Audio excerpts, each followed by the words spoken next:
आणि विधान परिषदेमध्ये उदय सामंत आणि अनिल परब यांच्यामध्ये जुंपली। आमदारांना 1600 कोटी दिल्यावरून खडाजंगी। आमदारांना 1600 कोटी दिले, हिमतीची नाही गद्दारीची किंमत।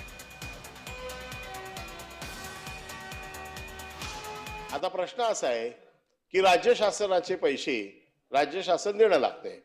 इथे एका बाजूला आपण म्हणताय की आम्हाला पैसे द्यायचेत नाही द्यायचे, दुसऱ्या बाजूला मुंबई महानगरपालिकेचं दायित्व काही लाख कोटीमध्ये गेलेलं आहे।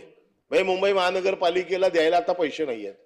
तिसऱ्या बाजूला या गेल्या 3 वर्षामध्ये आमदार खासदारांना सत्ताधारी आमदार खासदारांना 1600 कोटी रुपये दिले।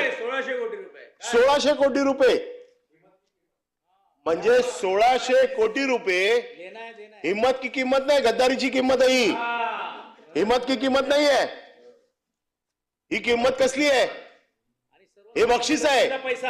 जे बक्षीस पूर्वी निजाम द्यायचे गद्दारी केली तर। आता हिम्मत की किंमत आणि गद्दारीवर विषय झाला।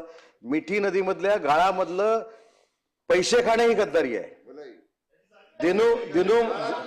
दिनू मोरियाच्या भावाला सॅन्टेनो मोरियाला टेंडर देणं ही गद्दारी आहे।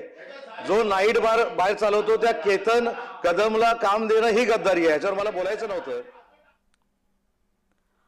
आणि उद्धव ठाकरे राहुल नार्वेकर यांच्या भेटीला पोहोचले। राहुल नार्वेकर यांच्या दालनात उद्धव ठाकरे भेटीसाठी पोहोचल्याची माहिती आहे। विधानसभा विरोधी पक्षनेते पदासंदर्भात या